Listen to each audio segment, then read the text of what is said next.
All right. This is our second take of this podcast. Yeah, second take because Alex forgot to press record on the audio.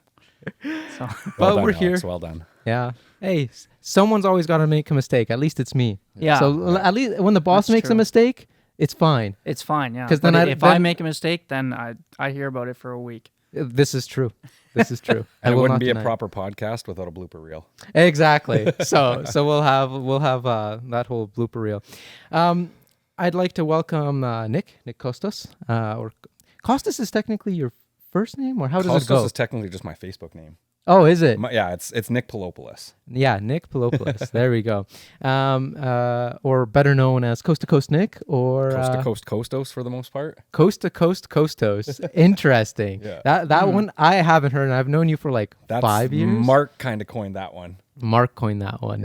Yeah. For those of you that don't know who Mark is the main guy from Driven. The founder of Driven Show. Yeah, and that's exactly where I met Mr. Coast to Coast. What, like 3 years ago now?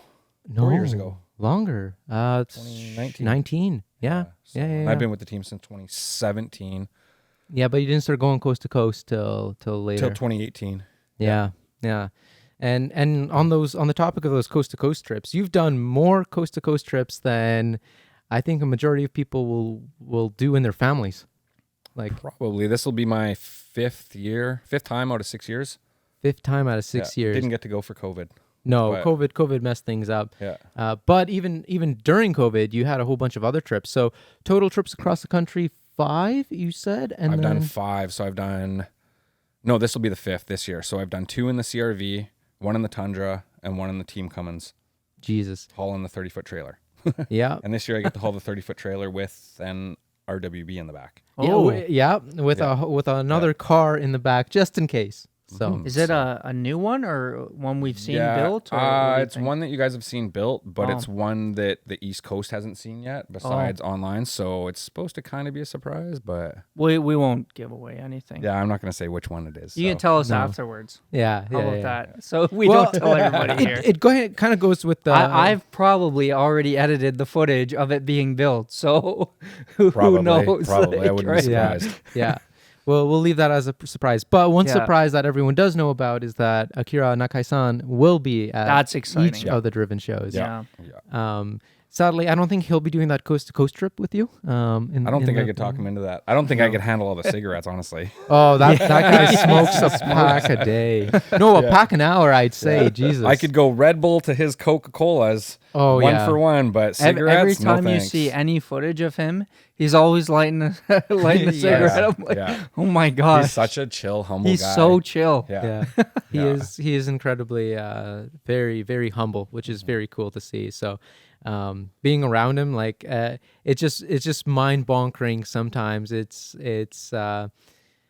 when I was in Vancouver and he was working on Anthony's RWB, the 997, and he's just in those like bubble slippers, just working away while we're at a Porsche dealership and all the guys are in like safety shoes and this and that, and he's just here with open flames, grinding with no mask, and it's like, Oh yeah, no gloves, no mask, No. no safety. I've not seen him wear gloves ever. no, never. Like- and you see him lay down silicone, right? Yeah. And his fingers are somehow not black. Like explain that, right? Like he's developed a resistance in his fingers to placing silicone and just like wiping off. And it's I lift up my hood and I'm filthy from yeah. from fingernail to wrist. Like it's He crazy. has that natural hydrophobicity to his hands where the oil doesn't stick anymore. ceramic dirt. pro coated. Oh yeah, I wonder how many ceramic like coatings can be developed from his bodily fluids. It's just hilarious. Yeah, right. But yeah, it's just plenty of those trips. Nakira won't be with you. Nope. And you've done also a bunch of trips hauling parts, if I'm not wrong, too, right? Yeah, so back in, I believe, 2018, I was working out in Canmore, Alberta, and a friend of mine messaged me and said, hey, I hear you're out in Canmore. I was like, yeah, what's up? He says, I need a puppy picked up in Cochrane. I was like, okay, cool. He's like, yeah, I'll throw you $1,000. Done. That was Where even is Cochrane? Cochrane is about 20 minutes outside of Calgary. Uber Eats So, puppy delivery. I was about 45 minutes away from there. Or wait, Uber Eats just I said Uber Eats. Uber puppy delivery. You said Uber Eats Eats puppy. is not great. Yeah. No, definitely do not Uber Eats a puppy because they will question that. So yeah, I ended up picking up the puppy for him and bringing it back to Vancouver Island. And he paid me out, and it just put it in my head. I was like, you know what? I'm doing these trips all the time anyways. Yeah. And I always have parts in my little CRV. So I just put it out there, and yeah, more and more people started hitting me up to deliver parts back and forth between Vancouver Island and Alberta. And come 2020, when COVID hit, it really blew up. I did 38 trips to Alberta and back. Oh my goodness. I did 11 trips to the Okanagan and back. And that CRV that year saw 187,000 kilometers. Was that profitable though? Like they yeah. probably have to pay you a lot of money for those parts. Bulk runs. Oh, okay. So I have it works out where, so like I've got my island to Vancouver / mainland. I've got mainland to Kamloops area. Kamloops is kind of central. I can go south, head out to Calgary. I can go north, head out to Edmonton. Yeah. And then I do Edmonton, Calgary as well. So I've never overloaded with parts.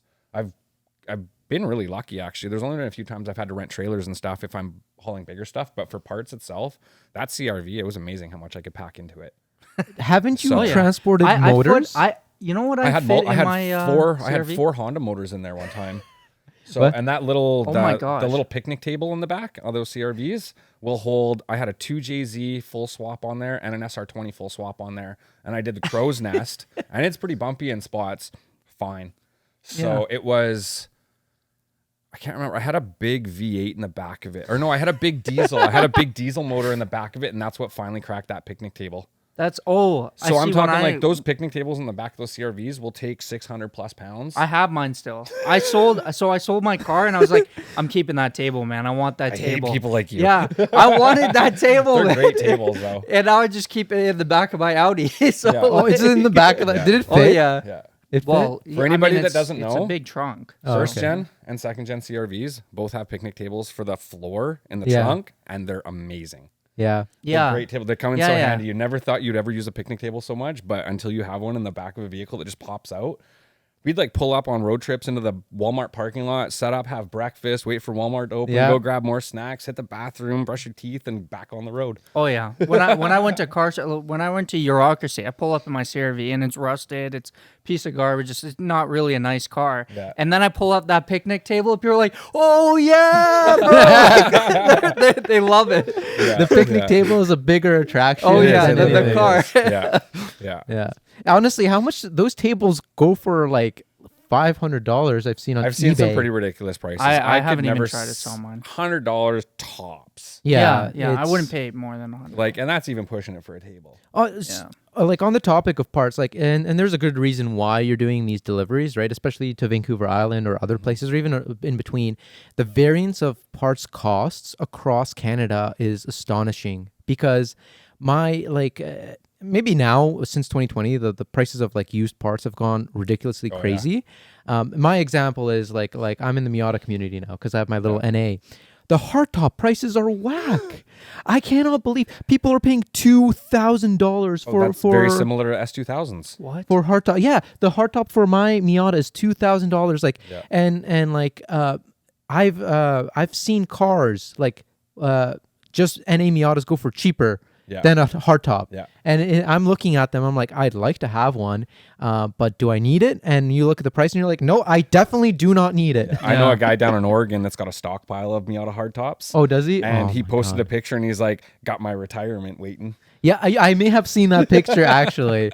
So it's ridiculous, and so many other parts. Like we talked about the Honda table. Suddenly, I saw them for like $500. It's like it's a table, or even what I found this out nice later. table though. It is a nice table, but is it a $500 table? So here's the thing. It only works when you have a Honda CRV. Yeah. Because it goes and fits and it's like out of the way. locks and in you literally perfectly. yeah. Yeah. And you literally put the carpet on top and that's it. You can't even tell It's there. got a little I didn't hook know. on the bottom of it that when you need to, Yeah. you can pull it up and hook it on the roof to keep it up so you can get stuff underneath there. Oh my goodness. And the I plastic didn't tray, the even plastic know tray that. underneath it, Yeah. I've used it holds like I put ice and used it as a cooler. Oh my gosh. It's like a plastic tray that pulls out, and underneath it is your spare tire, or not your spare tire, but your emergency your jack and your your travel But that tray tools. is sealed, and you can use it as a little cooler. I've filled it with ice numerous times when I've been out camping and just had everybody's drinks in the back. Oh my gosh. I had installed my sub there, and then because that table's there, nobody knows my sub is there. Yeah. Or super my stealth. amp, not my sub. Yeah, that's not bad. And like going back to the prices of parts, like that's just a simple plastic table. Oh yeah. Right? No. For the longest time, well, not the longest time, so like for the first few months when I owned my NA, I thought those hardtops were metal. They're just fiberglass hardtops. Yeah. I could not believe that just a bit of fiberglass is that expensive. And it goes with so many other parts, right? Like even at this point, sometimes the parts are more expensive than the cars. And a great example is our 335, right? A running driving N54, they go for like $2.5 grand at this point, right? A running driving, no wastegate rattle, like with turbos, goes for that much, like no matter the mileage, right? Like I think the cheaper ones like typically have like oil issues and stuff like that, so you got to be careful. But we picked up our car for $3 grand, right? So it's like at the end of the day, even with all the crap that's wrong in our E90, the motor alone would have been how much that car cost, right? Yeah. If you think about it. So I've got a buddy back home that he buys up those 335s and LS swaps them. Yes, Because the money he was getting for the 4 cats in them was covering most of the cost for the LS swap for my him. gosh. It was crazy. And so he just was the banging them cats. out. Just the cats, yeah. He was getting huge money for the Wow. cats because they have 4 cats in them. Yeah. So, and ours has all the cats still, so that's good. yeah, I don't know what they're paying for cats out here. You might want to look into it. It might I pay really for a should full have rebuild chopped on my that car. cat off before I sold the car, and then just put a fake cat on there. Little test pipe in there. We do not Straight condone. piped it? We do not condone doing. Yeah, that. I wouldn't do that. Tony is just rhetorically I'm talking. loaded. I don't need money. So okay. Yeah. That's the first I'm hearing of this. I'll remember that when you ask me for a raise next time, Tony. I'll remember that clearly. That's Said you don't need the money. Yeah. Exactly. Yeah. Frick. On the topics of engines and motors, though. Wait. Before we move on to that, there was one thing I wanted to say. He was saying that he fit like 4 Honda motors in there. One time, I put my 75-inch TV with the box in the back of my Honda CR-V. It was able to make it work. Honestly, that's No nothing. problem. My Type R, my 2020 Type R, same thing. Yeah, I helped really? I helped a buddy bring my his gosh. TV home from Boxing Day, and it was a 75-inch in a box, and he was like, I thought you were bringing your truck. I'm like, no, it'll fit. Flip the seats down. And it's all over the Type R pages. Guys are like, I just got a 70-inch. I just got a 75-inch. It's crazy. There's one guy in the Type R community that actually lives out of his Type R. He's got a setup with a bed, and it like slides out of the hatch. And What the heck? And then have you seen guys that. seen the Type R that's been done up as a Ute? Maybe not. That's got the No. it's got the lawnmowers that the guy's got like a landscaping What? company. It's done up like a Ute. He's got just look up like Well, where is this? Ute Like, Type R. like We is gotta this look like in that North up after. America or is this? I This can't remember. It's a red one. That sounds like an Australia thing, to be honest. It probably is, but it went huge viral. Like the whole box in it is checker plate, but he used it for like a landscaping company or something like that. That's crazy. Freaking. But yeah, no, 4 Honda engines in the back. They were good haulers. So I had 4 complete Fair Honda use. engines, a couple of trans, a couple of bare blocks, and a short block in there. Like it was piled. Oh my goodness. But I also had the back seats out of that thing. And then I had a piece of plywood that I could slide up and keep like that whole floor flat from the back of the front seats right to the tailgate. yeah. It's crazy, and how reliable they are as well is astonishing. I think you mentioned you had the auto trans in it, and it did 588,000 kilometers when it finally died on me. and that's I think a key point to point out is that people know Hondas are reliable, but then like once they get to higher mileage, people realize they still have to do maintenance. You still have to do tranny yeah. flushes. You Yeah. still have to do belts. Unless you let Tranny it flushes, rust I away. don't recommend, honestly. No? Just about all Hondas, tranny flushes at high mileage is the worst thing for them. It's the biggest killer. Just do constant drain and top up. Okay, drain and top So, up. like, So with just that thing, because of the mileage, my, say, 3-month service was every month. oh yeah, My well 6-month service was like every 2 months, maybe every 3 months. Like I was Yeah. doing trans and diff every 2 months, 3 months tops. oh my gosh. Yeah. So That makes sense. yeah, With that much thing loved mileage, it, yeah. Well, like that's the thing. Like those cars are made to last. They were always made to last. Unfortunately, if you live in a salty area, The East Coast, anywhere. anywhere, they rust right through. Like I would have kept mine forever. Yeah. That thing was a good daily. I loved that car, but it just rusted right through. Like everything just started.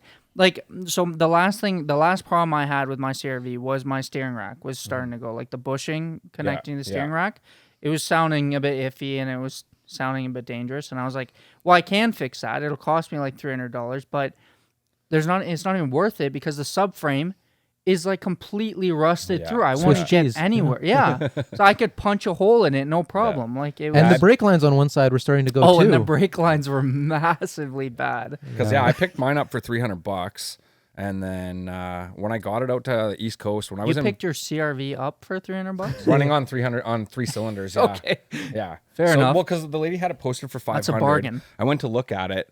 And in the time between me leaving my place and getting to her place, she had dropped the price to $400. Yeah. And then sitting there talking to her, she's like, well, if you don't take it, she's like, I'm just going to send it to scrap. So I offered her scrap money. I was like, I'll give you $300 for it then. She's like, sure.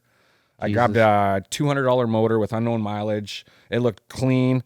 I threw it in, drove it around for a week, retorqued everything in it, and then on a dare drove it across Canada. Oh my God. Why was it on dare. 3 cylinders? What was the problem? Well, we figured out after we pulled the motor, we should have probably done a compression test. We realized once we pulled the valve cover, after we pulled the motor, that somebody had done timing belt, hadn't done a valve adjustment. So I've got a mint fresh head with timing belt, like a second motor sitting there. What motor is that? It's not a... It's a B20. B20. So that one's a B20... Are those desirable motors? B20Z. So the B20Z is the one guys like for the B20 VTEC swaps because it's a higher compression one. So, and that's in the 2001 or 99 to 01.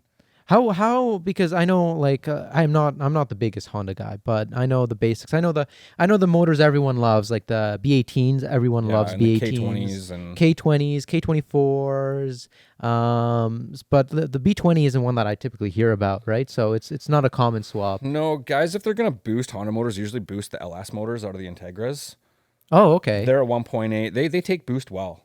Do they? Interesting. Yeah. The B20s don't like high RPM so much. Where the LSs will take that higher RPM. Interesting. So, yeah. LSs were which just LS8? Just your regular 4-door, or just like your GS or interesting. Because the Type anything R that's not a GSR or Type R Integra is just going to be a 1.8 liter non VTEC, and that's your LS motor. Because those Type R's had the B18s, right? Or which motors? All Integras come with a B18. Okay. The GSRs come with, so that's the B18B in the DC. Well, third gen Integras. Yeah. So third gen Integras are all B18s, and then anything GSR is B18C1. Anything Type R is B18C or C5. So just variants of the B series in the country or in the world. Okay. Yeah. Variants. And then once we went to RSX or European Integra like DC5, then they went to the K series. Yeah. And people love those K series. I'm swapping one into an Integra.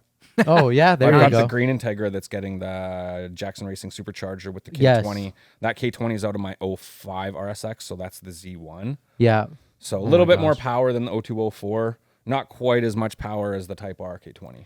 And actually, maybe we won't delve into this topic. Depends how much you want to talk about it. But that car was supposed to be done. It was supposed to be a buddy working on it for you, right? Yeah.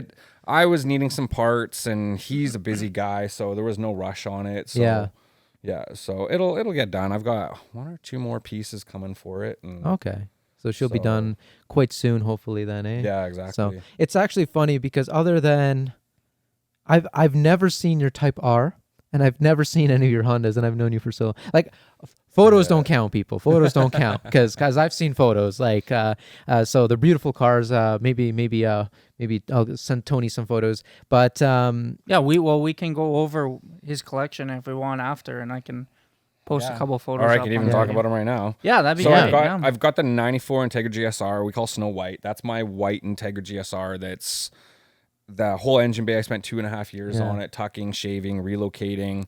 The car's on air ride. It'll have a custom interior eventually. That's the last thing I really need to do is get the interior done for it. Yeah. And then I've got the 95 GSR, the teal one. I call Teela. Yes.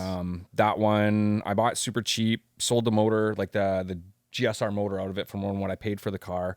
And then the swap out of my DC5 was free because the car was paid for. When I parted it out, I made more off the part out than what the car I paid for.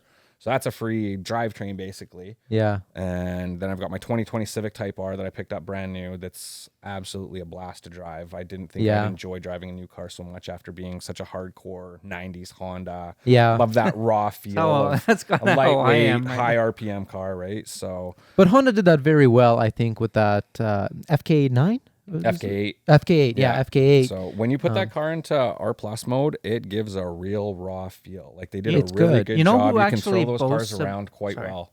You know who actually boasts about that car? John Cena.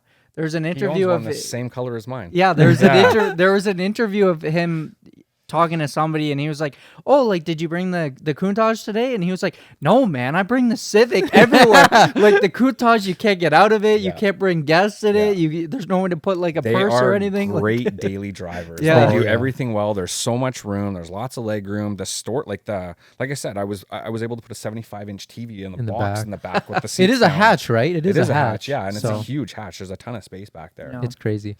What I'm disappointed with Honda with is the new Integra, how they just rebadged it as a. Don't even get me started on that. That's like for me, especially like I'm not the biggest Honda kid, right? I'm obviously a big Euro guy, E36s, 190Es, blah blah blah.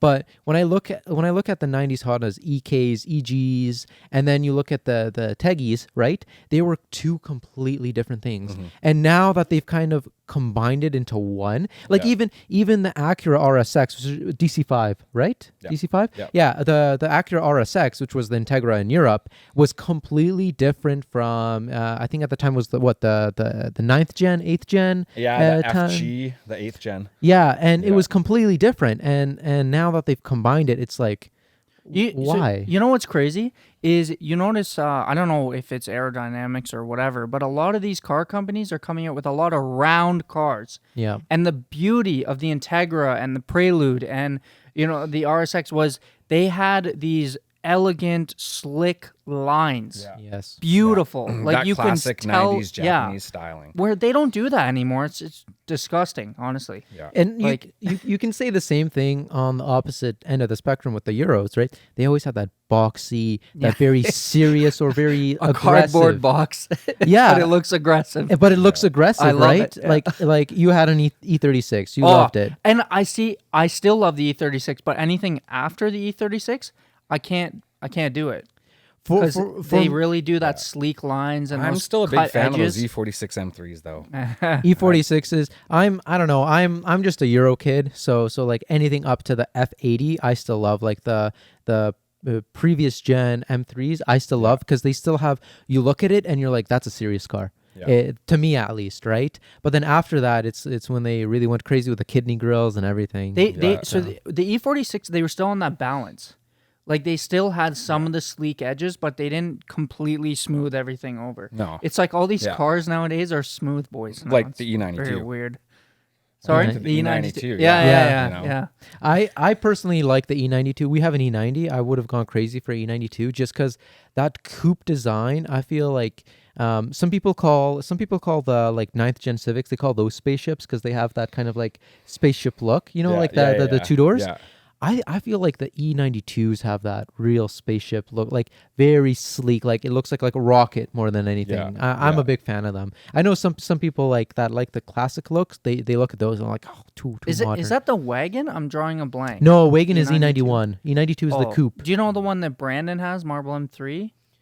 Marble M3 has a E46 coupe. No. He has a wagon. He bought a wagon as well. Oh, yeah. So that's the E91 then. Oh, okay. Yeah. E91. It's funny how we came in here talking about Hondas and all of a sudden we're talking about Euro. I was just going to say, going back to Every Integras.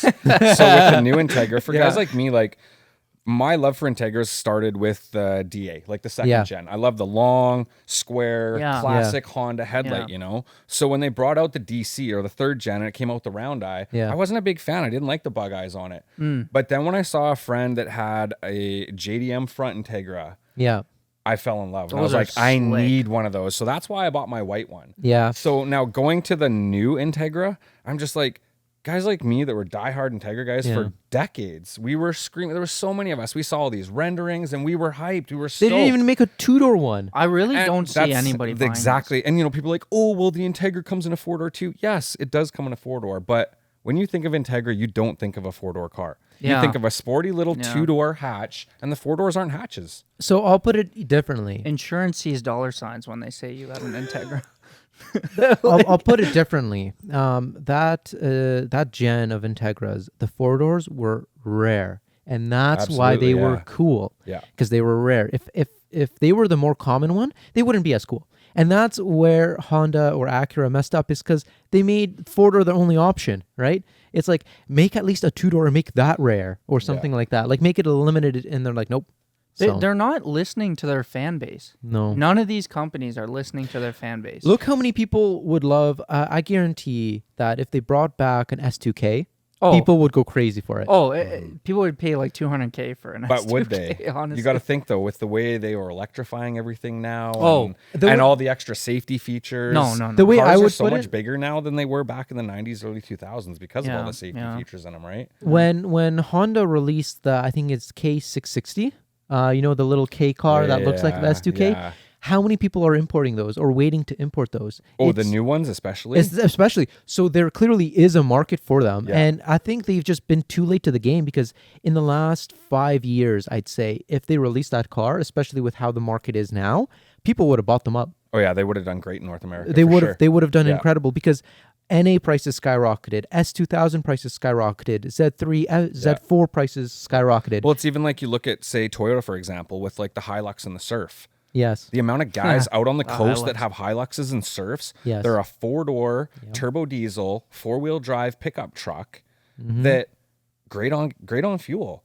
you know. But everybody back when those trucks were being developed or being brought out wanted a big V8 over here, right? Yeah. So we never got anything like that. No. And Yeah. but now you look at all these guys wanting them, and the prices of them are still crazy. They are. Not to mention their tanks. Do you ever watch Whistling Diesel? Yes. Yeah. Oh my Who God. hasn't seen that? Yeah, The what he torture put test? those Well, through. Even he got the idea from Top Gear. Top Gear did it Top Gear originally, did it, yeah. remember? Yeah, they Oh. dropped it off a building. I never watched They that. put that thing through the Oh my gears, gosh. man, and it just kept going. But Yeah. Whistling Diesel was Another story. Overboard.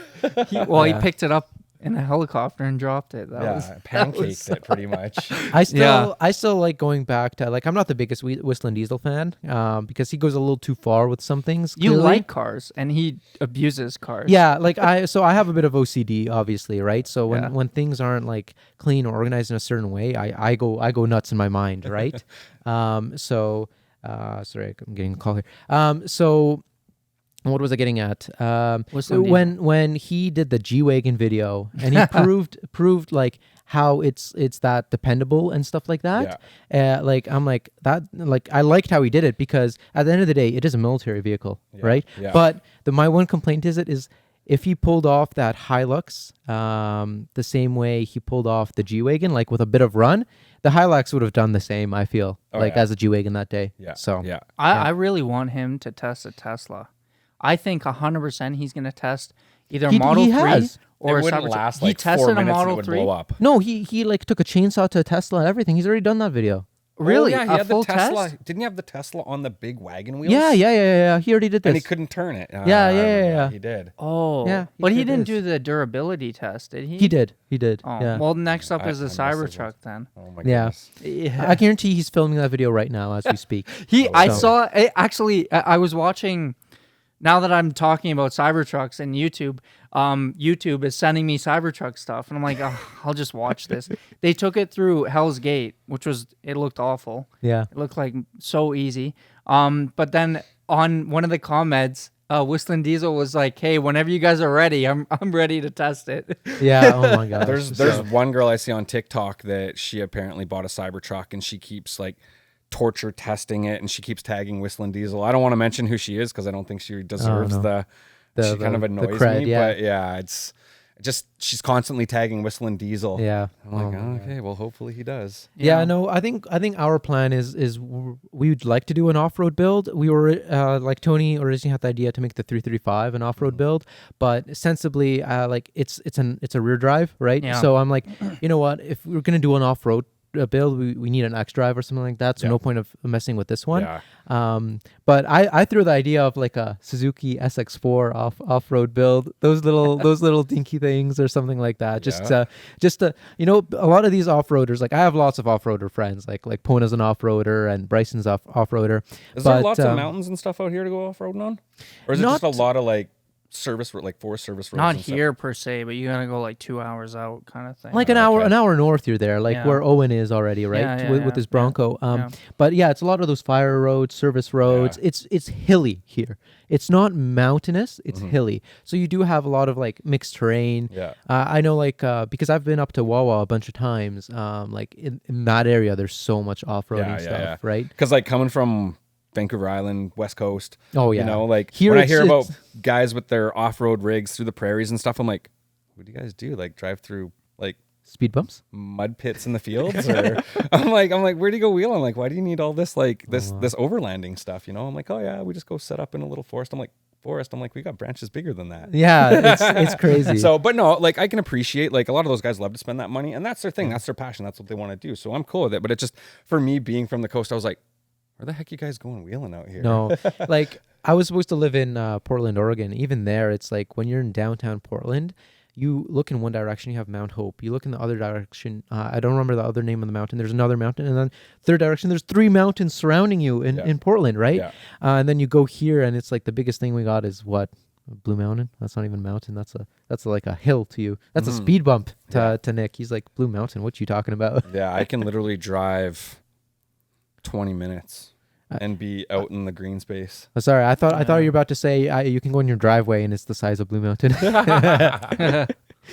So that's crazy. But more trips for you across the country, more deliveries. This year is going to be crazy with driven. Yeah. So I do May 4th out to Calgary, and I'll probably drive the new Ducati out and back for that one. And then I get a week off, and then this season really kicks off. So like the 17th, I drive out to Edmonton. I do driven Edmonton on the 18th, and then I hop in the truck and trailer, the team truck and trailer. I drive it out to Winnipeg. As soon as I get to Winnipeg, I jump on a flight back to Vancouver to do Tuner Bash Vancouver on the 20th. That night, finish Tuner Bash, hop on a plane back to Winnipeg, get in the truck and trailer, start driving all the way out to Halifax. Got to be in Halifax for the 25th. Then I get a week between Halifax show and Toronto show, so I'll do some exploring out on the East Coast. And then I get another week between Toronto and Edmonton, which I'm going to do probably a lot of South Ontario that I haven't done through like Manitoulin Islands, Thousand Islands. Yeah. I've never been through there. It's the one section that I really want to see. Yeah. So I'll do that. And then Edmonton on the, I think it's June 8th, and then Calgary Tuner Bash June 9th. I just got confirmation from Mark is definitely happening. gosh. And that event, if you guys are out Calgary way, we're doing Tuner Bash in Airdrie. We shut down an airstrip at Airdrie. Oh, we nice. do old school arm drop style drag race, like street racing on this airstrip. We have a car show, and then we have drifting down at the other end of it. It's kind of like there was a really famous show in the States I usually used to go to, and they would always have it at an airport. It's like really big, like quality cars. They would shut down hangars, and like they would even have helicopters and planes go over top of the cars. I don't know, man. I know. Do you know what it's called? First class fitment. First class fitment. Oh, Yeah, okay, I yeah, went yeah. to the last ever show. Amazing, but Yeah. it was they used to do that every year. No, It was Calgary sick. Tuner Bash last year was our first year, and it was a huge hit. People loved it. Yeah. So before we had even finished packing up, the guy that runs the airstrip was like, yeah, you guys are more than welcome back next year. That's so we knew awesome. we were going to do one, but we're actually doing 2 shows there this year because it was such a hit, and the people loved We it so should much. try to make it out there. Oh, you guys absolutely should. There was cars out there, like, it wasn't prepped, right? So you had guys with some pretty crazy cars. There was this one Chevy wagon that was leaving strips, like 11-inch wide tires, leaving my God. strips. He's like, yeah, I was rolling tires through 4th gear. That's crazy. We were only doing 8th mile at the time, but yeah, there was some of the guys that were spinning right to the 8th until we finally got some rubber laid down on the track, and then there was some crazy. real fast runs. Speaking of drag, make sure to check out our latest video on Sick Week. We yes. just nice. released it yesterday. I posted the trailer like 2 weeks ago, but we finally finished the video with all these 2,000 horsepower cars. Oh, wow. Like they were insane. There was a Supra that like spat flames and almost hit the audience. It was insane. Like, yeah. That's kind of like the two-step comps in Winnipeg. Yeah. You got Shane in the Civic that wins almost every year, and man, that car hits two-step hard. Shane. Yeah, we crazy. we used to have the exhaust comp even here in Toronto back when Driven was at the Congress, right? Yeah, I only came once we started hitting square one. Yeah. But it wasn't even exhaust that won though. It was usually somebody with rev limiter. What's that called? Two-step. Two-step, Yeah. It wasn't even an exhaust competition specifically. It was two-step. Yeah, So I'm pretty sure what one. I think the last thing that one was an RX-7 or Supra. It had to be. So so something along. We got that RX-7. Is it 2J or is it rotary? I can't remember. There's one RX-7 that comes out to Edmonton Tuner Bash. That man, his two-step. He's got a fender dump. Oh yeah. And oh my God. I think I've got a video somewhere where the crowd is scattering. Like literally scattering when his two steps goes off, and he's just throwing flames out this thing. Those things are crazy. Those things. You know, for anyone who doesn't really realize, the car season, I mean, it is your job, but the car season is a full-time job. If you want to hit up every show and you want to see every event, like you have to go every day or like every 2 days and like drive lots of miles and like really be able to catch each show. It's insane. With the shows with Driven, with Tuner Bash, Toge Bash, and the couple of rallies I do, and my own events. Yeah.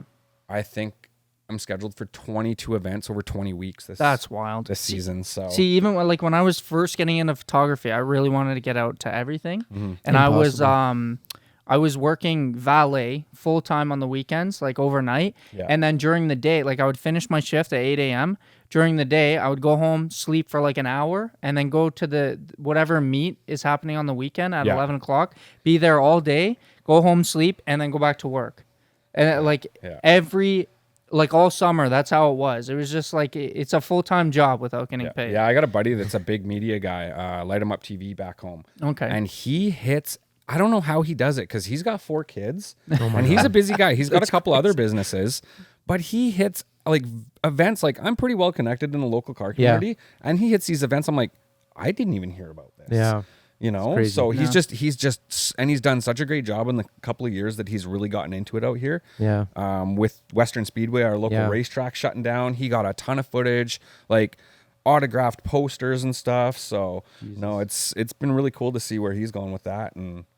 But yeah, it's tough sometimes. Like it is like, especially with us, like doing the whole social media thing, we got to get content and there's so many hit events. all the events, but out here, it must be really hard because you must have a lot of events same days on same weekends. Oh, yeah, that's the thing. Like you have to go for like 2-3 hours and then go to the next one 2-3 hours, the next one 2-3 hours, and then because our daylight savings time sucks, it just gets dark so fast. Yeah, that's like, oh well, now we can't shoot anymore. Season now ends it's too so dark. early, hey? and that. Yeah. So it just snowed yesterday.